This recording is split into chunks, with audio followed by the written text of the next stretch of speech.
Oi pessoal, tudo bem? Sejam muito bem-vindos ao meu canal Bárbara Gandhi. Espero que seja tudo bem com vocês. Comigo está tudo bem, graças a Deus. Vamos fazer uma oração, agradecer ao Senhor por esse momento, né? Pelo privilégio que nós temos de compartilhar a palavra do Senhor, ter livre acesso a essa palavra, né? Vamos orar, feche seus olhos onde você estiver agora.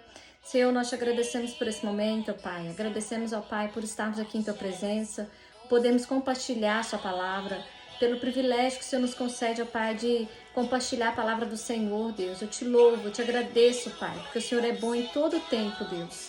Fala conosco, ó Pai, me usa como instrumento, ó Pai, que não seja eu a falar, mas seja o Espírito do Senhor através de mim, Senhor.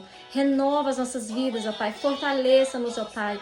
Toque em cada coração, em cada pessoa que estiver assistindo esse vídeo, que essa pessoa possa ser fortalecida, que essa pessoa possa ser despertada, Pai. Que o Senhor venha despertar a sua igreja, Pai. Em nome do Senhor Jesus eu oro, ó Pai. Aviva-nos, ó Pai. Renova-nos, ó Deus. Em nome de Jesus eu peço. Amém, Pai. Então, pessoal, eu quero compartilhar uma palavra com vocês. Há pouco tempo atrás, eu postei um vídeo no Instagram. Eu fiz a seguinte pergunta nesse vídeo. Você deseja fazer a vontade de Deus? Né? Então, o tema desse vídeo de hoje é essa pergunta. Você deseja fazer a vontade de Deus? Só que aqui no YouTube eu quero ir mais profundo um pouquinho, né? Pra gente falar o que a gente precisa fazer pra gente fazer a vontade de Deus, o que o Senhor espera das nossas vidas, amém? Então eu te pergunto, eu inicio esse vídeo te fazendo essa pergunta. Você deseja fazer a vontade de Deus?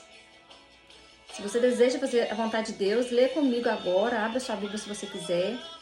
Lá em Romanos, no capítulo 12, no versículo 2, eu vou estar lendo para vocês. Não vos conformeis com esse mundo, mas transformai-vos pela renovação da vossa mente, para que sejais capazes de experimentar qual seja a boa, perfeita e agradável vontade do Senhor. Então, gente, para a gente fazer a vontade do Senhor, nós precisamos transformar nossa mente, renovar nossa mente. E o que é renovar? Renovar é mudar para melhor. Então a gente precisa mudar para melhor. Então o que é mudar? Mudar, quando você vai mudar alguma coisa, você precisa aprender, você precisa ouvir, você precisa ter dedicação, você precisa de disciplina. E o Senhor deseja que a gente se esforce, que a gente se dedique à sua palavra, porque é a única forma de a gente estar no centro da vontade do Senhor, né? É necessário uma transformação da nossa mente. Não tem como a gente servir ao Senhor com a nossa mente humana. Nós precisamos crescer, nós precisamos transformar nossa mente, mudar para melhor, para que a gente possa estar no centro da vontade do Senhor. E a vontade do Senhor é boa, perfeita e agradável. O que é perfeito? Perfeito é chegado ao seu fim, que não carece de nada para estar completo. A gente só vai se sentir completo, realizado, se a gente estiver no centro da vontade de Deus. Esse é o desejo do Senhor para as nossas vidas, amém? E observando a vida de Jesus, sabe? Eu estava lendo a palavra do Senhor essa semana, e se você for observar a vida de Jesus, Jesus era 100% homem, 100% Deus, e ele tinha uma profunda comunhão com o Pai. Ele o tempo todo ele engrandecia o Pai, ele dizia: a minha comida e a minha bebida é fazer a vontade do meu Pai. Então Jesus tinha laços fortes com o Pai. Desde criança, ele entendia quem ele era, ele sabia quem ele era e ele andava com o Pai. Isso é muito lindo, isso é maravilhoso. Por que isso é importante? A gente saber quem a gente é. Porque quando você sabe quem você é, você tem propósito. Jesus, ele sabia quem ele era decidido, ele era firme nesse propósito, ele vivia para isso. A minha comida e a minha bebida é fazer a vontade do meu Pai. Então Jesus entendia muito bem o plano que Deus preparou para ele. E o que o Senhor espera de nós é que a gente também tenha em mente, que a gente saiba quem nós somos, que a gente viva como filho. Se você aceitou o Senhor Jesus como Senhor e Salvador da sua vida, você é filho de Deus. E a vontade do Senhor é que a gente viva como filho, que a gente ande como filho, que a gente se veja como filho, assim como Jesus.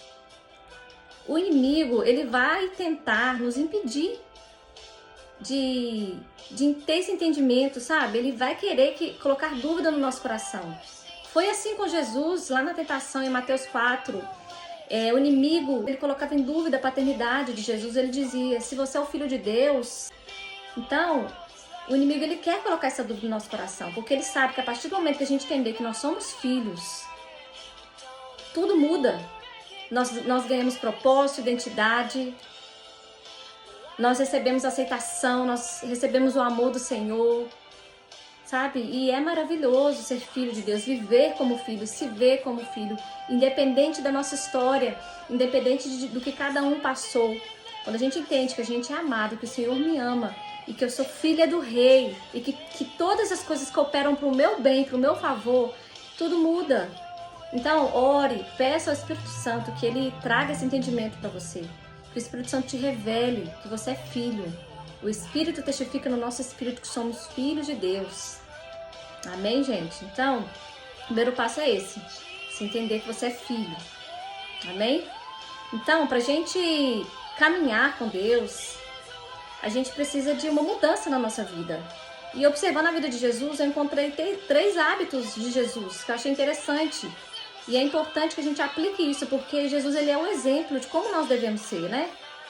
Então, o que é um hábito? Maneira visual de ser, fazer, sentir, costume, regra, modo, maneira permanente ou frequente de comportar-se, mania. Ou seja, você é o que você faz. Então é muito importante que a gente adquira alguns hábitos saudáveis, né? Como Jesus tinha na vida dele. Então eu vou falar de 3 hábitos da vida de Jesus que eu observei, que nós precisamos colocar nas nossas vidas, criar esses hábitos em nossas vidas, amém?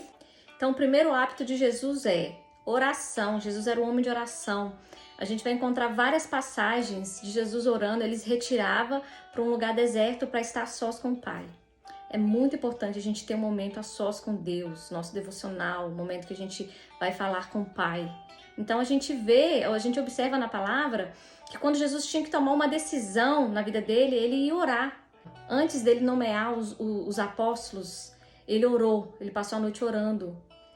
Então, a gente precisa aplicar isso para as nossas vidas, né? A gente precisa ter esse momento de oração antes de tomar qualquer decisão. Isso tem que ser um hábito na nossa vida, né? Jesus também, em meio a sofrimento, ali no Getsemane, ele estava orando. Ele sabia o que ele iria enfrentar, então ele orou. Nós precisamos observar a vida de Jesus, nós precisamos trazer esses hábitos para as nossas vidas. Jesus, ele é o exemplo. Ele é o exemplo a ser seguido. Então, Jesus era um homem de oração e nós precisamos ser cristãos de oração. Orar sem cessar, né? Ter esse momento de comunhão, ter esse momento de relacionamento com o Pai, nos fortalecer em Deus, ter comunhão com o nosso Pai. E Jesus tinha isso. E é isso que Deus deseja para nós, para a sua igreja. Coloque esse hábito de orar todos os dias, ter o seu momento de comunhão com o Pai. Esforça, dedique-se para isso, amém? Segundo hábito que a gente observa na vida de Jesus, eu observo que Jesus dava graças. Jesus era grato, ele era agradecido. Todas as vezes que Jesus ia alimentar, ele partia o pão e dava graças ao Pai. Jesus vivia uma vida de gratidão. Jesus tinha bons pensamentos. A palavra diz que se os seus olhos forem maus, todo o seu corpo será cheio de treva. Se os seus olhos forem bons, todo o seu corpo será cheio de luz. Quem disse isso foi Jesus. Então Jesus tinha uma boa visão da vida. Ele sabia que a comida que ele comia, ele sabia que isso era providência do Pai. Sabe, muitas vezes no nosso dia, a gente não observa o que Deus faz por nós, são detalhes, coisas simples, nós nos acostumamos. Mas se não fosse a mão poderosa do Senhor, às vezes a gente não teria aquilo, você entende? É importante a gente se lembrar de que tudo que temos vem de Deus. A saúde que nós temos para trabalhar, para se esforçar, vem do Senhor. E dar graça, ser grato por tudo de bom que Deus faz por nós. A vida de Jesus era totalmente ligada ao Pai. Ele entendeu isso, ele entendeu que tudo vem do Pai. E nós precisamos ter essa compreensão nas nossas vidas, só que nós precisamos estar ligados para que a gente possa viver uma vida de gratidão, ser agradecido por todas as bênçãos que o Senhor faz por nós. Amém? O terceiro hábito que eu vejo na vida de Jesus é que Jesus ele tinha o hábito de ir na sinagoga. Era um centro educacional e religioso, né? Então, além deles estudarem, lá eles estudavam a palavra do Senhor. Semelhante a um culto, eles expunham as escrituras sagradas. E quem governava isso eram os fariseus, que eram os mestres da lei. Então, trazendo para os nossos dias de hoje, Jesus frequentava a sinagoga. Jesus sabia da hipocrisia dos mestres da lei, muitos deles. Então, Jesus em momento algum ele falou, a gente vê nessa passagem falando que Jesus parou de ir na sinagoga, mas ele frequentava a sinagoga. Então, trazendo para os nossos dias, a gente não pode abandonar a igreja porque a gente vê algo de errado na igreja, porque nós somos decepcionados por alguns irmãos, porque tem pessoas hipócritas. Realmente tem, o joio vai estar com o trigo. Mas nós precisamos olhar para o Senhor, nós precisamos ser luz na nossa igreja, nós precisamos fazer a diferença na nossa igreja. O Senhor nos capacite para isso. Que a gente seja como Jesus, né? Que a gente faça a diferença lá na nossa igreja e a gente persevere nisso. Então lá na sinagoga, gente, era o momento que Jesus ouvia a palavra, ele era ministrado. E é tão importante você ser ministrado pela palavra de Deus, além de você ter o seu momento devocional, você também ouvir a palavra, estar com os irmãos de fé, isso fortalece. Por que eles criaram essa sinagoga também? É para que eles não se contaminassem com as religiões estranhas, para que eles não se perdessem.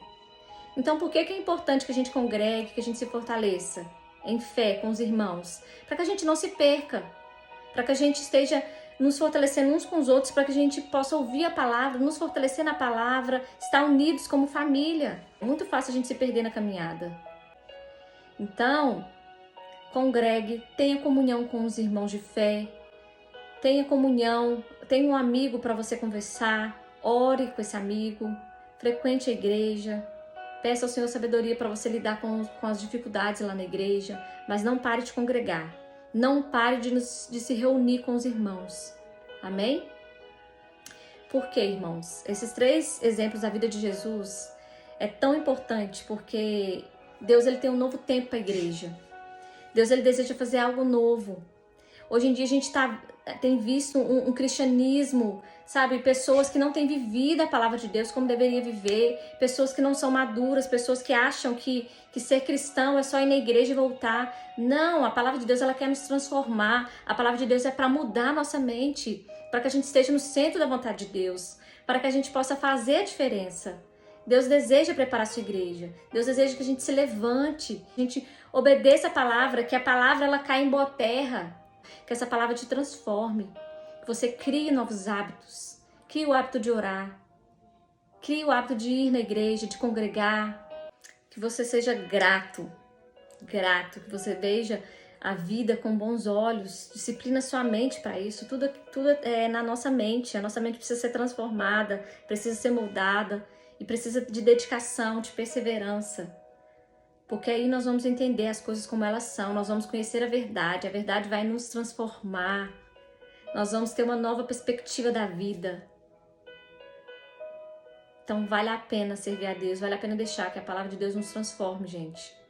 Eu espero que o Senhor tenha falado com você, que você seja fortalecido por essa palavra, que você busque a presença de Deus em oração, que você deixe que a palavra de Deus transforme a sua vida, que você seja grato.